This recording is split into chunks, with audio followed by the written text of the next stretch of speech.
What's the story? I brought it in for a friend of mine, an elderly gentleman, about 79 years of age. They did belong to his wife, who's passed away. She used to chauffeur Lowry. He was very fond of having people chauffeuring about all over the country. Lawrence Stephen Lowry kept his day job collecting rent in Salford for over 40 years, and the British public did not realise he had a day job at all until after his death in 1976. Lowry turned down 5 major honours in his lifetime, including a knighthood and the Companion of Honour. No other 20th century British painter refused as many.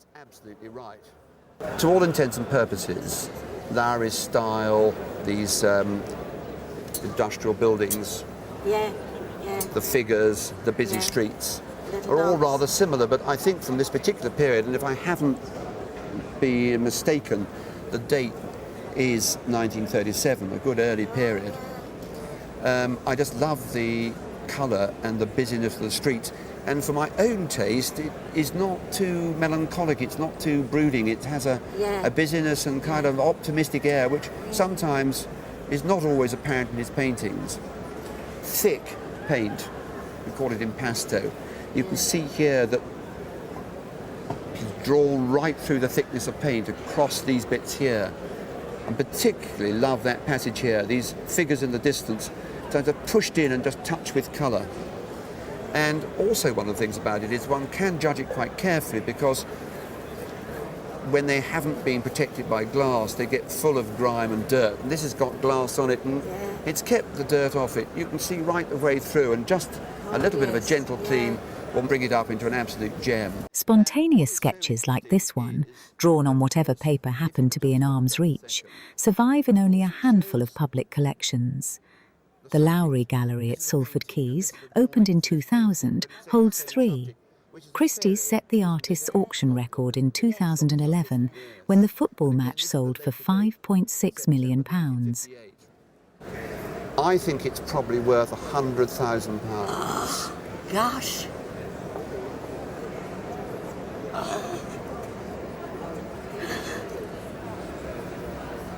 Oh. Oh. It now becomes a horrible problem, doesn't it? Oh, yes. Yes. If I was being conservative, I suppose 60 to 80, but I think it is so fresh, so wonderful, has not been on the market. The prices have been quite extraordinary, and I wouldn't be surprised if it could fetch £100,000 or more. £100,000 for a sketch the artist himself was ready to fling from the car window. Yes. Has it been in your family for some time? It was in my husband's family. Right. And I think his father bought it many years ago. Was there any particular significance to the subject, do you think, for your father-in-law when he bought it? Well, he worked in the fish market as a young boy. Did he? And his father was in the fish market before him. And so I imagine that because it's a market scene, that's what appealed to him. Absolutely. But I don't know, really. But also the fact that it's on the quayside. Petrus van Schendel was born in the southern Netherlands in 1806 and built his entire career across the border in Brussels, where he settled in 1845. He carved out one of the most original niches in 19th century European art, the nocturnal market scene, candlelit and moonlit at once. He took a gold medal at the 1839 Brussels Salon for exactly this kind of work. And you've got the source of light here, then you've got another candle light here, and tremendously subtle lighting in. Look at the reflections on this copper jug, wonderfully handled, and the way these this boy and this young man are conversing. He's looking at him, but he's looking across at her. Wonderful little narrative details. Yeah. He had a good eye for paintings. He certainly did. And I think I had a good eye, because when they split the house up when the parents-in-law died, this was the one thing that I really loved. It's a very good choice you made. A very good choice. Yeah. I mean, there's so much more when you get into it. There's this wonderful moonlight at the top of the picture, again sort of illuminating the silhouettes of the buildings and the rigging of the ships behind, because They're rigging. I it's didn't know what they were. rigging of sailing vessels, Yes, of course. incredibly beautifully handled, very subtle. And then, to reveal all, down at the bottom, is the signature here. Yes. P. van Schendel. Yes. Petrus van Schendel. A Dutch painter, but he worked in Belgium and Holland, and he absolutely specialised in these moonlit, candlelit scenes. It was his trademark, if you like. It was what he was absolutely brilliant at. And he was working in the middle of the 19th century, between about 1830 and 1870 was when he was really in his prime, painted in oil on this very nice bit of wood. Well, just quality is the word for it. It is by probably the leading candlelight painter of the 19th century. That I didn't know. I did see some of Van Schendel's paintings in New York. Yes. 2-3 years ago. Yeah. Perhaps 5 years ago. Yeah, no, well, his work does come up quite regularly at auction. These nocturnes sit at the tail end of a long tradition that runs through Gerrit van Honthorst and Godfried Schalken in the 17th century. Van Schendel's own auction record stands above €500,000, set at Christie's Amsterdam in 2008 for a near-identical quayside market. Conversing, he's looking at him, but he's looking across at her. Wonderful little narrative details. Reasonably clearly what this probably would make. I think at auction now he's very much in vogue, he's very much sought after. A lot of people collect him. Probably make between £70,000 and £90,000. So you should probably insure it for £100,000. Wow. Thank you. Almost like winning the lottery. A six-figure surprise for a picture the family had chosen simply because it looked beautiful on a wall. This video is sponsored by Velco, the antique identifier app.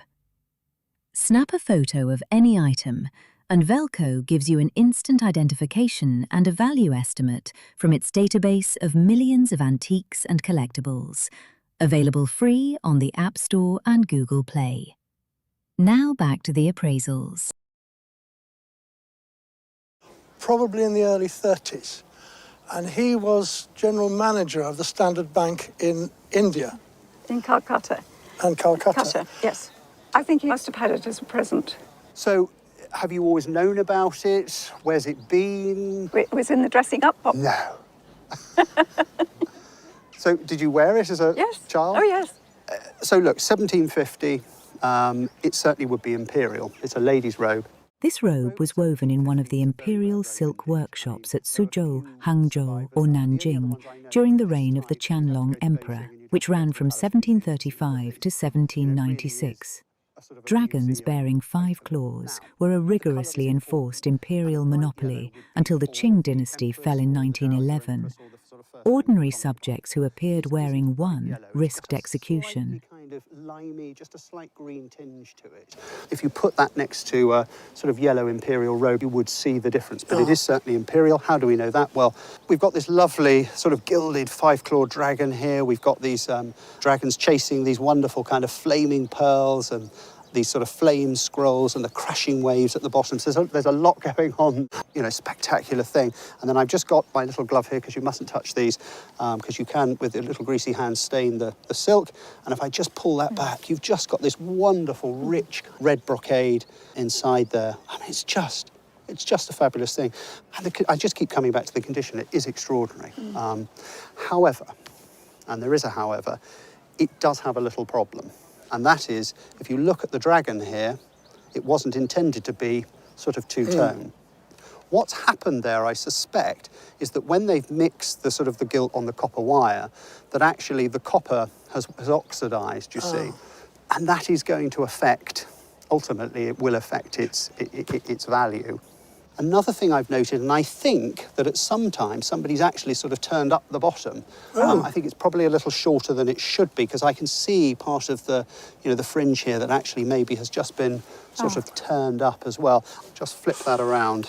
The pale, slightly greenish cast of the yellow places the wearer below the empress in court rank, a shade typically reserved for lower-ranking consorts and dowager concubines.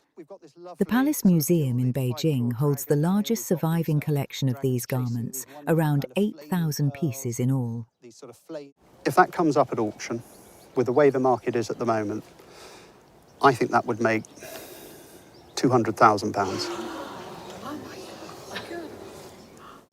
Oh, Oh. Severely oh. that's surprising. Yes. Yes. Right. And I wouldn't be surprised if it made a bit more. Yes. My goodness me, thank you very much. £200,000 for a museum-grade Qianlong robe a family had treated as a children's dressing-up costume.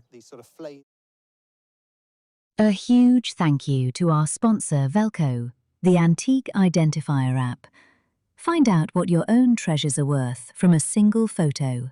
Free on the App Store and Google Play. Link in the description. Thank you so much for watching this journey through the most remarkable heirlooms ever refused on Antiques Roadshow. If you enjoyed this, you'll definitely want to keep exploring,